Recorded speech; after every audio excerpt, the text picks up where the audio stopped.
Hey guys, it's Rebecca. Thank you so much for joining me for today's video. Today's video is going to be a Q&A video. I wasn't planning on doing a Q&A for Vlogmas, but a lot of people, well not a lot, some people suggested that I do one for Vlogmas, and I put up a poll on Instagram, I believe, and the vast majority, over 90% of you guys said yes to a Q&A video. So I rearranged some stuff for Vlogmas, that way I could fit this in for you guys. So I did ask you guys to leave me questions on a community post on YouTube and also on an Instagram post. So that's where these questions came from. Thank you guys so much who requested this video and for you guys that submitted questions. So I'm just gonna get started. I was planning on kind of doing this like in sections, like so I could separate or kind of like cluster the questions together, but that was just gonna take too long. So I'm just going to get started. The first question that I have here is from Sarah, and it says, do you enjoy working as a nurse? I do enjoy working as a nurse so much now with my new job, where I'm more in direct care with people. As opposed to my other job where I was more in the management position. It was a little bit more office work, and like I still had some interaction with patients, but it was more of an office-based job, and I kind of missed it. So now that I'm actually working with patients every day, all day when I work, I enjoy it so much. I enjoy being, it's funny because like I'm not a people person. I am more reserved, I'm more like quiet, but when I'm wearing my hat of a nurse, I'm very like outgoing with patients. I'm very talkative. I'm very like chit-chatty, something that I am not on a regular basis. Like I'm the kind of person that like doesn't like to ask at the store like for a price check on something. I just rather either not get it or pay whatever it is when I pay for it. So I turn on my nurse hat whenever I'm at work, and I really love it. It's very rewarding. I don't know how else to say it. Lena asked, what is it like working in a hospital right now? I believe that's where you work. Yes, I do. Well, I used to work in a hospital. I worked in a hospital setting for 12 years. I would say that every year, pandemic aside, it got harder. I did notice from when I first started as a new nurse to now, the patients are coming in sicker. The patients are coming in with a lot more comorbidities, and they're getting a lot more difficult to treat. Not only that, but the healthcare system has changed a lot, at least here in the United States.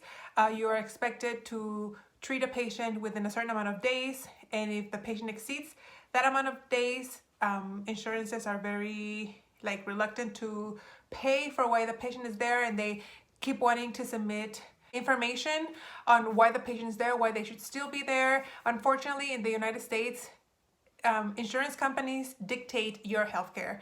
I can't tell you how many times a patient was sick, and they needed certain type of care, and the insurance wouldn't pay for it because the patient didn't qualify. I had a patient that was recovering from a stroke, but the insurance plan that the patient was paying for didn't cover rehab, so the patient had to go home without getting that extra physical therapy that they needed. So the healthcare system in the US sucks big time, like really, really bad. And unfortunately, it's people who have no real medical background who dictate how much healthcare you get, and I don't know, it sucks really bad. In regards to COVID, we started our regular hospital, and then little by little we had to accommodate. It's kind of like a game of Tetris. We had to accommodate patients to keep the clean patients, the non-COVID patients, from the dirty patients, the COVID patients. And then that went into consideration keeping certain nurses clean, certain nurses dirty. And as we filled up like different parts of the hospital, like we built units where there were no units to make room for COVID patients. I had mentioned in some video that all elective cases got canceled. So like the OR floor, the bays where you would usually go for pre-op and stuff, those were like patient rooms because we needed to put patients somewhere. The recovery base as well, where you come out of from surgery, it's like this huge room and you just have curtains. That's usually how a recovery room is set up. That's where the new ICU was, because you have monitors there. So I got to experience a very interesting part of how we made units out of nothing. And thankfully, you know, we had FEMA nurses that came to help us. The Army came and helped us. We do live in an area where there's a military base here, and Army nurses came to help us, the Army hospital as well. So we had a lot of help. And right now, currently, I am in an outpatient clinic. That's where my new job is. And we do elective procedures, but outpatient. And every single patient that gets a procedure done gets tested for COVID. If they do test positive for COVID, they're not allowed to have their procedure. Their procedure gets canceled. So sometimes we'll have the patients get tested like a few days before their procedure. So sometimes they'll tell us like, oh, tomorrow we have 10 cases scheduled. And then when we get there in the morning, the charge nurse will be like, oh, 3 patients came back positive for COVID, so now we only have 7. So it's a really different change of pace right now. But I enjoy it, and I always enjoyed working in a hospital. I always said that I never saw myself working somewhere else other than a hospital, but because we're still doing procedures, the outpatient clinic that I am right now still feels like a hospital. So I hope I answered the question.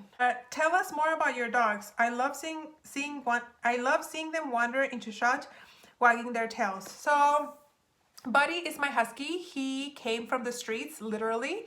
When I moved into this house, I didn't want to be like completely alone.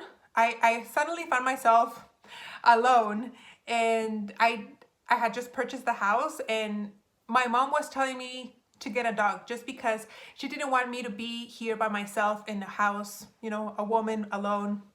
So she was very concerned. And my boss knew that I had been wanting to get a dog. So one day he came into work, my boss at that time, and he's like, hey, this dog came into my house. I gave him some water and he kind of never left. And he already had 3 or 4 dogs, and his wife was like, absolutely not. We cannot take this dog in. And he knew that I was looking for one. So he's like, if you want to come and meet him and see what you think or whatever. So I went to his house and I took the dog to the park. We kind of played around, and he was super sweet. He didn't mind that I was a stranger. He just kind of like accepted me from day one. And so I decided to keep him. And that's how he came about. He was chipped, but the chip was never registered. So there was no way for us to contact whoever had him before. He was heartworm positive when I took him to the vet. So they were like, you can either, keep him and treat him, or we'll just have to put him down because, he really has no owner. So by this time, I had him for maybe about a month, and I was already in love with him. And I was like, there's no way you can put this dog down. So I paid for his treatment. It was really expensive, but he's doing really well. It's been 6 years, and it was awesome. He was already potty trained. He was already kennel trained. He was already neutered. Like whoever had him did everything for him. So I kind of feel bad that he was never claimed. We did put out flyers. That's why it took me about a month to take him to the vet, because we posted it on Facebook on like the missing dog pages. We posted flyers around the neighborhood, and nobody came forward. So the vet seems to think that maybe they abandoned him because he was heartworm positive and they didn't want to deal with it. I don't know, but that's that. And then maybe about a year or 2 years later, I just felt really bad that I was at work all day long and he was here by himself, bored. So I decided to get him a little friend, and I wanted to get another husky so I could have the 2 huskies. And the huskies, I went to the pound, and the huskies were just wild. Like there was just no connection with the huskies. And so I started looking at the other kennels, and I came across a kennel where Lexi was at. And she was just like there by the window, like, hi, take me, I'm here. I'm ready to get out of here. And so I asked him to see her, and I was playing with her. She was very affectionate. And then I knelt down, and she put her head like right here, and I was like, oh, that's it, she's coming with me. So that's how I picked her, and I've had her for 5 years. She was 6 months when I got her, and she's 5 now, so about 4 or 5 years. So that's the story about my babies. A lot of questions about panning and makeup. So they want to know, how did you get into makeup? I really was a very minimal makeup wearer. Unfortunately, because of YouTube, my sister was telling me about Candy Johnson. So I started watching her, and she's the one who lit a fire in me into wanting to wear more makeup. I started watching her tutorials back then when she did tutorials. She really doesn't do much anymore. I started watching her a lot, and that's when I started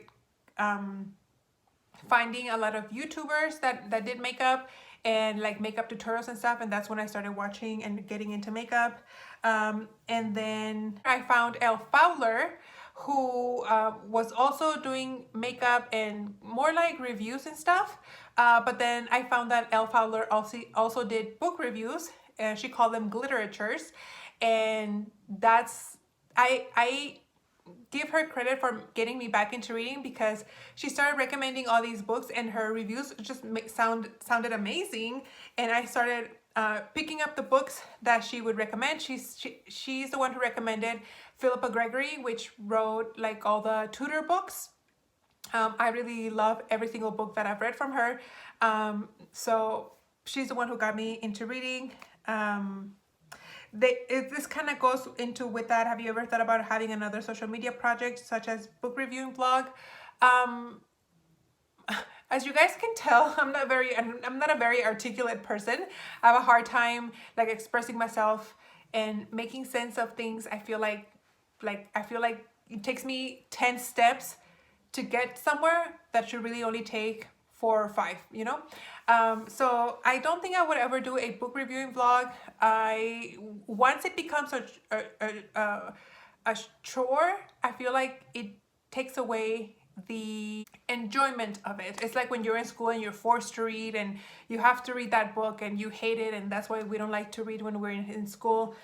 I feel like that's what it would be if I had a book vlog or a book channel. People have asked me to start a book channel, but I don't think I would want to commit myself to that. And then, you know, you're forced to kind of like read what's popular, what's new in order for your channel to grow. And it's just like, it's too much for now. I think panning YouTube is fine for me right now. So I don't think I would ever go into like book stuff. People ask me, how do you read so fast? And a lot of books and a lot of questions as to reading. I listen to a lot of audiobooks, and I listen to them at a 1.75 speed or even twice the speed. And I know that a lot of people think that when you're listening to something that fast, you're not really listening to what is happening, but that's not where I started. When I first started listening to audiobooks, I started at regular speed, like the 1, and it's now if I listen to 1, I think my ear has developed and it has like fine-tuned the speed of which I listen at. But 1, it sounds like, and then they said that the princess would go to the prince. Like, that's how slow it sounds to me in my head. So with time, I was able to like speed up the audiobooks. And some audiobooks, when I put them at twice the speed, it sounds too fast. So it depends on how the original reader reads the story. So sometimes I do have to slow it down to 1.75. So a 10-hour book will usually take me 5 to 6 hours to read. So you know what I mean? So that's why I can listen to a lot of books really fast. And I have to enjoy the book. There have been times when I'm doing my book reviews and I tell you guys, I had to start this book like 3-4 times because I just could not get into it. And if I can't get into it, then I'll move on to something else and I'll come back to it later. Like, it's no big deal. But I don't force myself to read anything that I don't enjoy. And I read a lot of different genres, so that keeps me interested. So I'll read something scary, then something cutesy, then some historical fiction, and then something cutesy again, then something nonfiction. Like, I always change it up, so I'm always excited to read whatever I'm reading. Then if I just want to chill, you know, I'll actually pick up an actual book and read before bed. Usually that's when I read, or on the weekends. So when I know that I can't, like, when I can stay up a little bit later, I'll get a physical book and I'll read over the weekend, you know, or if I have a day off in the week or whatever. And then I listen to books on when I drive. I listen to books when I go running outside or when I go walk the dogs or in the mornings. If I'm not watching YouTube, I'll have an audiobook playing, things like that. So I don't really listen to like music or the radio. I'll have an audiobook playing. So that's how I get to listen to a lot of audiobooks. And I count them as reading because I do count them as reading. I think that is reading. Going back to makeup, people are asking me, what is your ideal makeup collection? I don't really have one. It's hard to say because I don't know. I just don't really have one. I would like it to be smaller, but I don't have like, I would like to have 2 foundations and 1 bronzer. Like my brain doesn't think that way.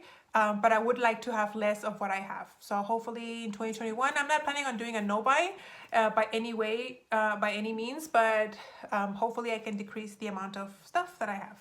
Somebody wants to know what's my favorite brand, and I would have to say it's Urban Decay, just because I have a lot of items from Urban Decay that I think are like the best. I love the All Nighter setting spray, of course. I love the Naked Skin powder foundation. I love that.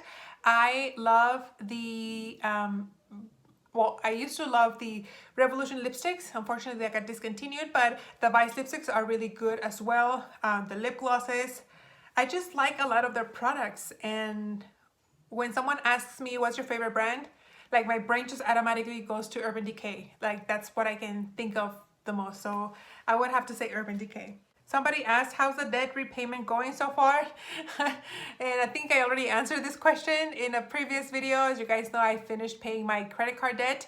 Finally, I was really excited to get into that. And so I am very glad that I got that paid off. Why did you choose to be a nurse? I actually used to say that I wanted to be a doctor, but I don't like school and I could not see myself in school for 10 years. So I was like, the next thing would be to be a nurse, and I went to nursing school. Looking back on it, I loved it. It was one of the best experiences of my life, but gosh, I don't think I could do that for like 10 years because it's hard. Nursing school is really hard. What do you cook for yourself in a regular week? You guys saw the video, so I'm not gonna go into that. How early do you wake up and at what time do you go to bed? I am an old lady at heart. I get up at 4 in the morning. I work out for 30 minutes and then I go to work. I go into work at 6 and then I get home and then I try to be in bed by 9 o'clock. Like 9:30 is pushing it and 10 o'clock, oh my gosh, I cannot believe I'm awake. Like I prioritize my well-being a lot, and if I'm gonna be getting up at 4 in the morning and be fully functional, like I need to get a good sleep and I need to get my 6-7 hours, if possible 8 hours of sleep, just to maintain, you know, a healthy brain and a healthy lifestyle and avoid things that we do, bad things that we do to try to keep ourselves awake during the day. But yes, I get up at 4 in the morning and I go to bed latest 9:30 at night. I need my sleep. A lot of people have questions about like my personal stuff. They want to know like my relationship status and stuff, so my age and all that stuff. So I am 35 years old. I am not currently married and I don't have kids. I have my 2 doggies, they're my babies, and I never had the chance to be married. So that's that. I'm not opposed to it, but whenever it happens, I would be happy. People are asking me, are you born in the US? Where were you born? I was born in Mexico, right across the border from where I live. I lived there until I was 11 years old. I started 6th grade here in the United States, and I've been here ever since. So I've lived here longer than I lived in Mexico. But I am a US citizen. I did get my citizenship when I was 16, I believe. So technically I am an American. I just wasn't born here. Somebody asked, can you please talk to us about your running, races, gear, and such? I actually have a video that's dedicated to all of this, so I'm not gonna ruin it. You guys will just have to watch that video if you guys are interested in that. How long did it take you to become a nurse? It did take me, unfortunately, it took me 5 years. During the time that I was doing my nursing degree, the degree plan changed. So I kind of got screwed over in the middle of my degree. So it did take me like 4.5 years because I graduated in the summer. So a 4-year degree took me 4.5 years. So like an extra semester. And then how long have you been a nurse for? I've been a nurse for 12 years. Are Buddy and Lexi your first kids? Yes, they are. Do you plan on getting any more? Not for now. I think 3 dogs for 1 person would be a lot. So no. And then is your sister a top gun at Sephora? No, she's not. She just works at the corporate offices. But she's not like a big boss or anything. Are you originally from Texas? Because White Texas of all places. I think I just answered this before. I grew up in the border town in Mexico, so we just kind of like crossed the border, and that's White Texas because that's where I lived I lived across from Texas and Mexico. Places you've been wanting to travel to, not in the States, but never been able to. Similarly, how many places have you gotten? How many places have you traveled to, and can you rank them? That's a lot. But I've been to Ireland, Northern Ireland, England, France, Spain, Morocco, Germany, Switzerland, Austria, Liechtenstein, Greece, Italy, the Vatican, Mexico, and Canada. I think that's all the countries that I've been to. I would love to go to explore Africa a little more, maybe go on an African safari. I would love to climb Mount Kilimanjaro. I would love to go cage diving in South Africa. I would love to go to Russia, St. Petersburg in specific. I would love to go to St. Petersburg. I would love to go to Turkey. I would love to go to Israel. I think that's like one of the top list. I would love to go to New Zealand, and I would love to go to Costa Rica. Oh, Argentina too, because I would love to hike Patagonia, the Argentina side of Patagonia. So yeah, I have so many things I want to do and I don't have enough time. And unfortunately, because of COVID this year, I couldn't do anything.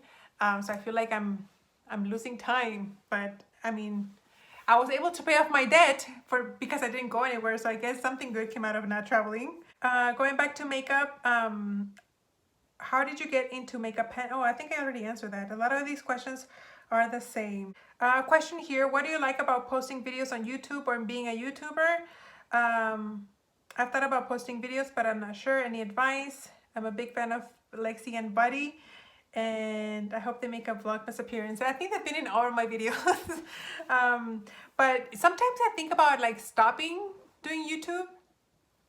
Like honestly guys, it's just a hobby for me. Once it starts to feel a little forced, I think, like I said, it takes the enjoyment away. Like I know I play ads on my videos, but I haven't even set up my AdSense account. So I've been like not even making any money, even though I have the not surveys, oh my gosh, the commercials, the ads. Even though I have ads playing, like my AdSense account is not even set up. So like I'm not even making any money. So like I don't take this YouTube thing seriously at all. I still film on my phone 5 years after I started my YouTube channel. Like I have no fancy lights or equipment. It's just, I don't take YouTube very seriously. So I say that to you, don't take it seriously. Do it if you enjoy it. And if you see a future with it, then invest into the channel what you want to get out of it. To me, it's just a hobby. I started it because I wanted to talk about makeup and interact with people who liked makeup. Just because my people around me in my everyday life, they don't really care about makeup. They don't have a large collection like I do. They don't understand panning. They don't care for panning. So I just wanted to interact with people who felt the same way that I do. And that's why I did it. But it's just a hobby. I don't take it seriously at all. I don't force myself to do anything. So yeah, if you want to do it, do it. If you want to make a career out of it, then get serious about investing in good stuff. But if you just want to do it for fun and see where it goes from there, I say just do it with what you have and just be yourself, because you can spot like fake people and people who are like overdo things on YouTube, and that lack of of being genuine comes across, I think, and I think maybe that's what turns people away. I don't know, but anyway, that's just me. If you're into it, do it. If you want to just give it a try. If it doesn't work out, then you can at least say that you did it and it didn't work out, but you're never like with that thought behind your mind like, oh, what if, you know? So I think this video is long enough, and thank you guys so much for submitting your questions. I hope you guys found this a little bit interesting and you guys learned a little bit more about me, and that's it for now. Thank you guys so much for watching, and I'll see you on the next one. Bye.